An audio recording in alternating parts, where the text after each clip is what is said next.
Hey everybody, so a lot of you know that I'm working on the GCR or Gateway City Axanthic project, and that's been in the ball python morph news lately that it's been proven to be compatible with the MJ line of Axanthic.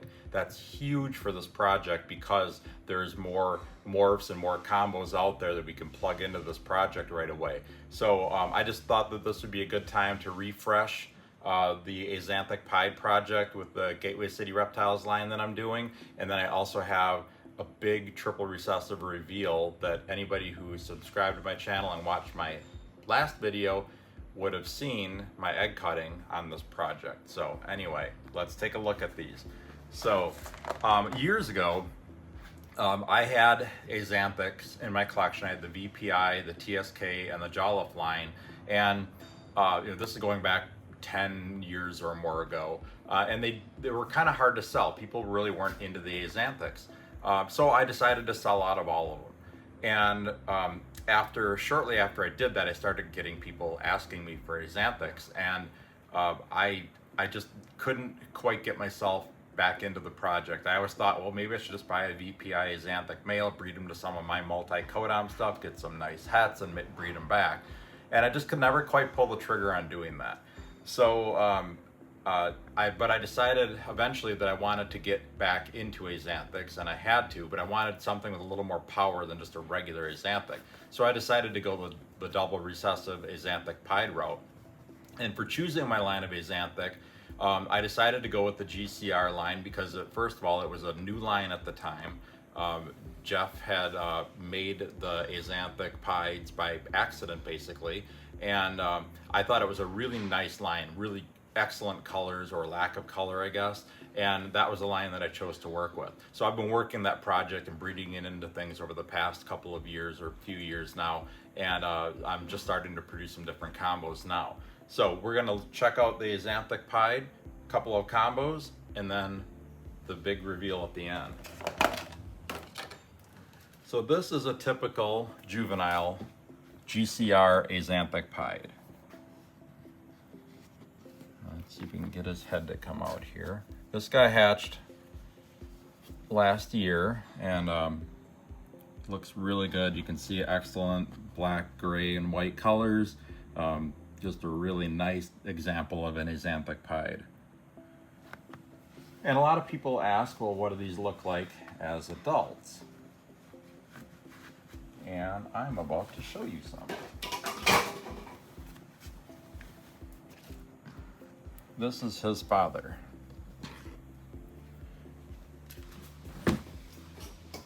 So he still holds the nice grays, blacks, and whites really well.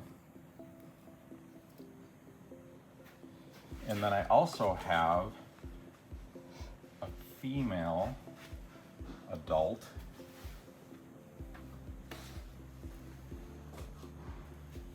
This girl right here too.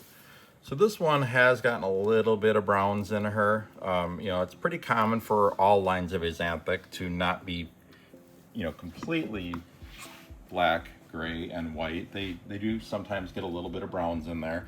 There are other genes that we can add into the project to reduce that or potentially eliminate it.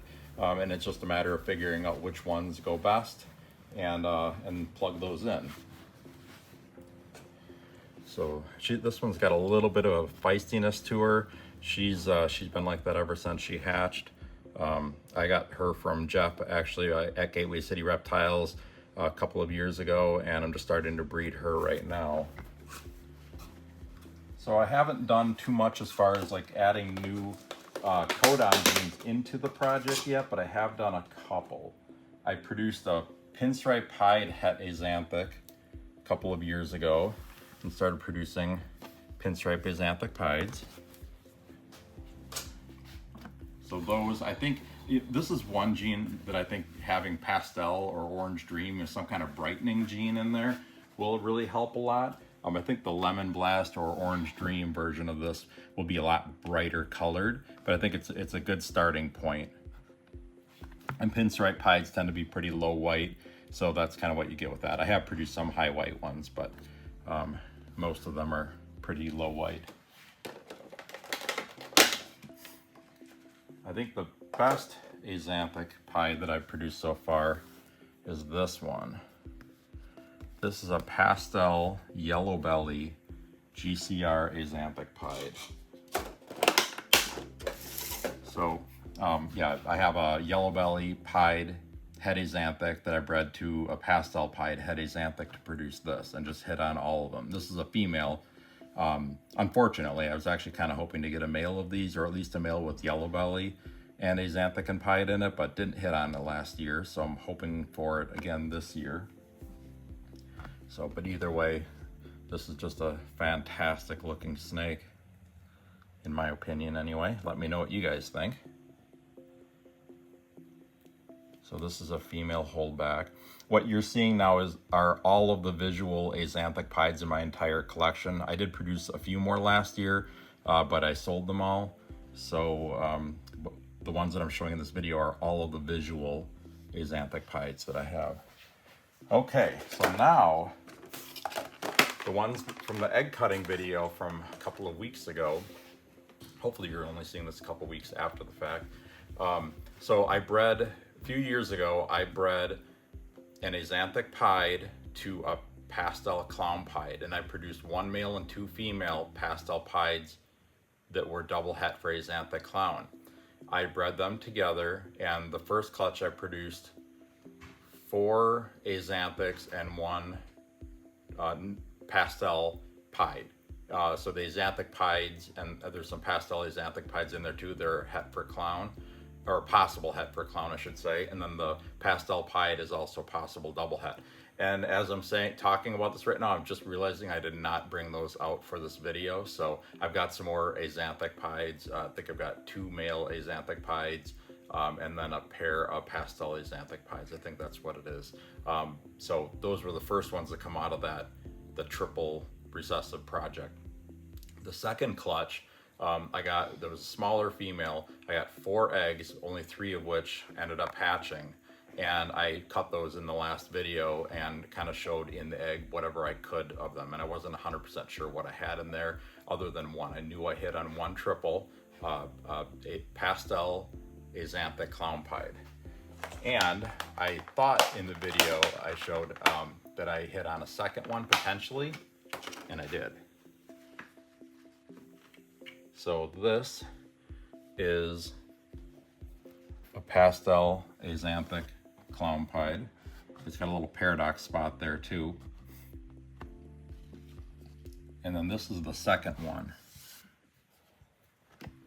And now this one, I think the coloration along the sides here, I'm thinking that wasn't there when the snake first hatched. I don't know if it's something that came in, but it might possibly be some stain from the cocoa chips that I'm keeping him on. Cocoa chips do have some coloration in them, and when they get wet, they can cause a little bit of staining. So I'll know once the snake sheds again, and if that disappears, then I'll know that was just a stain. Otherwise, it's some coloration that came in after the snake hatched, which would be really unusual. So these are both males. And again, we can add in certain other genes to it to hopefully improve the coloration, brighten them up. The sky's the limit with this. I mean, I'm going to plug these into so many different projects and get so many triple hets, and I've got like clown pied combos I can breed to them. I've got Axanthic Pieds I can breed to them.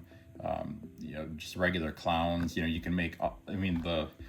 This just opened up a huge project for me, and I really think it's going to be cool. So those are the Axanthic clown pieds, and I believe they're both pastels. This one I'm sure is a pastel. This one's got a little bit of a darker head, but I think that's probably a pastel too. They could be super pastel, but I don't think that, I'm not sure about that.